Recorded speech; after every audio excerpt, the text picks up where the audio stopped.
ನನ್ನ ಹೆಸರು ಚೇತನ್ ಶಾಸ್ತ್ರಿ ಅಂತ ಹೇಳಿ. ನಾನು ಪುನೀತ್ ರಾಜ್ಕುಮಾರ್ ಸರ್ ಶೂಟಿಂಗ್ಸ್ಗೆಲ್ಲ ಪೂಜೆಗಳಿಗೆಲ್ಲ ಹೋಗ್ತಾ ಇರ್ತೀನಿ. ಅವ್ರು ಸುಮಾರು ಶೂಟಿಂಗ್ ಪೂಜೆಗಳಿಗೆಲ್ಲ ಹೋಗಿ ನಾನು ಪೂಜೆ ಮಾಡಿದ್ದೀನಿ. ಆದರೆ ಅವ್ರ ಮನೆಗೆ ಯಾವುದೇ ರೀತಿಯಾದ ಪೂಜಾ ಕಾರ್ಯಕ್ರಮಕ್ಕೆ ನಾನು ಹೋಗಿಲ್ಲ.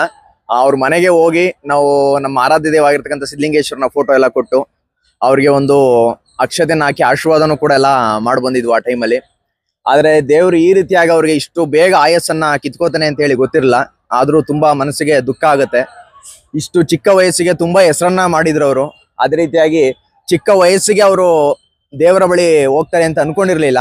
ಆದ್ರೆ ಹೃದಯಾಘಾತ ಅನ್ನೋದೊಂದು ಕಾರಣ ಐತೆ ಹೊರತು ಅವ್ರ ಆಯಸ್ಸು ಅಲ್ಲಿಗೆ ಇತ್ತು ಅನ್ನೋದು ನಮ್ಗೆ ಅನ್ಸುತ್ತೆ.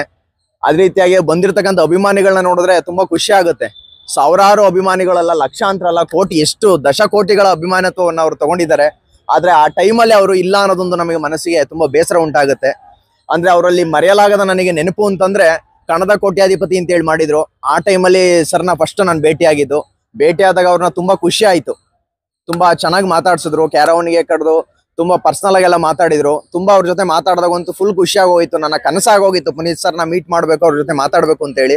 ಕನ್ನಡ ಕೋಟ್ಯಾಧಿಪತಿ ಅಂತ ಮಾಡಿದಾಗ ಅವ್ರನ್ನ ಪುನೀತ್ ಸರ್ನ ಮೀಟ್ ಮಾಡಿ ತುಂಬಾ ಚೆನ್ನಾಗಿ ಮಾತಾಡ್ಸಿದ್ರು. ಅದು ನನಗೆ ಮರೆಯಲಾಗದ ನೆನಪು ಅಂತಂದ್ರೆ ಅದೊಂದು ಸೀಸನ್ ಆಗಿದೆ ಮೇಡಮ್. ಆ ಶೂಟಿಂಗ್ ಟೈಮಲ್ಲಿ ನನಗೆ ಪೂಜೆ ಮಾಡಕ್ ಹೋದಾಗ ಅಂತಂದ್ರೆ ಅರಸು ಫಿಲಂ ಟೈಮಲ್ಲಿ ಅಂತ ಅನ್ಸುತ್ತೆ.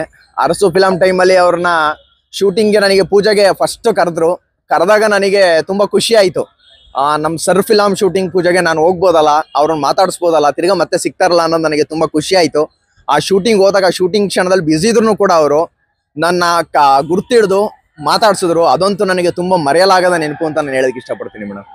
ಮೇಡಮ್, ನಮ್ಮ ತುರುವೇಕೆರೆ, ನಮ್ಮ ಸ್ವಂತ ಬಂದು ತುರುವೇಕೆರೆ ತಾಲೂಕು, ತುಮಕೂರು ಜಿಲ್ಲೆ, ಮಾಯಸನರ ಹೋಬಳಿ, ಬೊಮ್ಮೇನಹಳ್ಳಿ ಗ್ರಾಮ ಅಂತ ಹೇಳಿ. ನಮ್ಮ ತುರುವೇಕೆರೆಗೆ ಅವ್ರಿಗೆ ಒಂದು ಮೆಗಾ ಮಾರ್ಟ್ ಓಪನಿಂಗ್ ಅಂತ ಹೇಳಿ ನಮ್ಮ MLA ಮಸಾಲೆ ಜಯರಾಮ್ ಅವ್ರನ್ನ ಕರ್ಸಿದಾಗ ಬಂದಿದ್ರು. ಅವ್ರನ್ನ ಮೀಟ್ ಮಾಡಿದ್ದೆ, ತುಂಬಾ ಖುಷಿ ಆಗಿತ್ತು ಅವಾಗ ನನಗೆ. ನಮ್ಮೂರಿಗೆ ಬಂದ್ರಲ್ಲ ಅಂತ ಹೇಳಿ ಅದೊಂದು ಮರೆಯಲಾಗದ ನೆನಪು. ನಮ್ಮೂರಿಗೆ ಫಸ್ಟ್ ಟೈಮ್ ಬಂದಿರೋದವರು, ಅದೇ ಲಾಸ್ಟ್ ಆಗೋಯ್ತಲ್ಲ ಅಂತ ತುಂಬಾ ಬೇಸರ ಆಗ್ತದೆ ಮೇಡಮ್.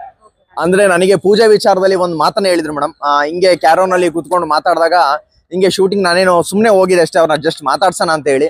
ಮಾತಾಡ್ಸಕ್ ಹೋದಾಗ ಒಂದು ಮಾತಂತ ಹೇಳಿದ್ರು. ಏನಪ್ಪಾ ಅಂದ್ರೆ, ನೀವು ಮಾಡ್ತಾ ಇರ್ತಕ್ಕಂಥ ಕೆಲಸ ತುಂಬಾ ಶ್ರೇಷ್ಠವಾಗಿರ್ತಕ್ಕಂಥದ್ದು. ಇದು ತುಂಬಾ ಹೆಂಗೆ ಅಂತಂದ್ರೆ, ನೀವು ಅದನ್ನೇ ರೂಢಿ ಮಾಡ್ಕೊಂಡು ಮುಂದೆ ಹೋಗಿ, ಇದ್ರಲ್ಲಿ ನಿಮ್ಗೆ ಒಳ್ಳೆ ಒಂದು ಲೈಫ್ ಇರುತ್ತೆ. ಈಗ ನಮ್ಮ ಚಿತ್ರರಂಗ ಯಾವ ರೀತಿನೋ ನಿಮ್ಮ ಪೂಜೆ ಅಂತದ್ದು ಕೂಡ ಅದೇ ರೀತಿ ಅಂತ ಹೇಳಿದ್ರು. ಅದಂತೂ ನನಗೆ ಮರೆಯಲಾಗದ ನೆನಪು. ಅದರಿಂದನೇ ಇದಕ್ಕೋಸ್ಕರ ನಾನು ಅದನ್ನೇ ಕಂಟಿನ್ಯೂ ಮಾಡ್ಕೊಂಡು ಹೋಗ್ತಾ ಇದ್ದೀನಿ ಮೇಡಮ್. ಅಂದ್ರೆ ನಾನು ಪ್ರತಿ ವರ್ಷ ಅವ್ರ ಬರ್ತ್ಡೇಗೆ ಮಿಸ್ ಇಲ್ದಂಗೆ ಹೋಗ್ತಾ ಇದ್ದೆ. ಆದ್ರೂ ಅವ್ರನ್ನ ಮೀಟ್ ಮಾಡಕ್ ಆಗ್ತಿರ್ಲಿಲ್ಲ ಆ ಜನಗಳ ಮಧ್ಯೆ. ಮತ್ತೆ ಅಲ್ಲಿಗೆ ಸರ್ಗೆ ನಾವ್ ಯಾರು ಅಂತ ಗೊತ್ತಿರ್ತಿತ್ತು. ಮತ್ತೆ ಅಲ್ಲಿ ಇರ್ತಕ್ಕಂಥವ್ರು ಬೌನ್ಸರ್ಸ್ಗಳಿಗೆ ಆಗ್ಲಿ, ಪೊಲೀಸ್ಗಳಿಗಾಗಿ ನಾವ್ ಯಾರು ಅಂತ ಗೊತ್ತಿರಲಿಲ್ಲ. ಈಗ 11% ಹೋಗಿ ಹತ್ರ ಹೇಳಿದ ತಕ್ಷಣ ಯಾರು ನಂಬೋದಿಲ್ಲ, ಬಿಡೋದಿಲ್ಲ. ಸರ್ ಮೀಟ್ ಮಾಡ್ಬೇಕು ಅಂತಂದಾಗ ನಾವು ಅವರು ಪರ್ಸನಲ್ ಆಗೇ ಹೋಗಿ ಮೀಟ್ ಮಾಡ್ಬೇಕಾಗಿತ್ತು. ಇನ್ನ ಫಂಕ್ಷನ್ ಟೈಮ್ಗಳಲ್ಲಿ ಅವ್ರನ್ನ ಮೀಟ್ ಮಾಡೋದಕ್ಕಂತೂ ಆಗ್ತಿರ್ಲಿಲ್ಲ. ಒಂದೇ ಒಂದ್ಸಲ ನಾನು ಫುಲ್ ಫ್ಯಾಮಿಲಿ ಸಮೇತವಾಗಿ ಹೋಗಿ ಅವ್ರನ್ನ ಮೀಟ್ ಮಾಡಿ ನಮ್ಮ ಫ್ಯಾಮಿಲಿಗೆಲ್ಲ ಪರಿಚಯ ಮಾಡ್ಕೊಡ್ಬೇಕು ಅಂತ ಒಂದು ದೊಡ್ಡ ಆಸೆ ಇತ್ತು. ಅದು ನೆರವೇರ್ಲಿಲ್ಲ ಅನ್ನೋದೊಂದು ತುಂಬಾ ಬೇಸರ.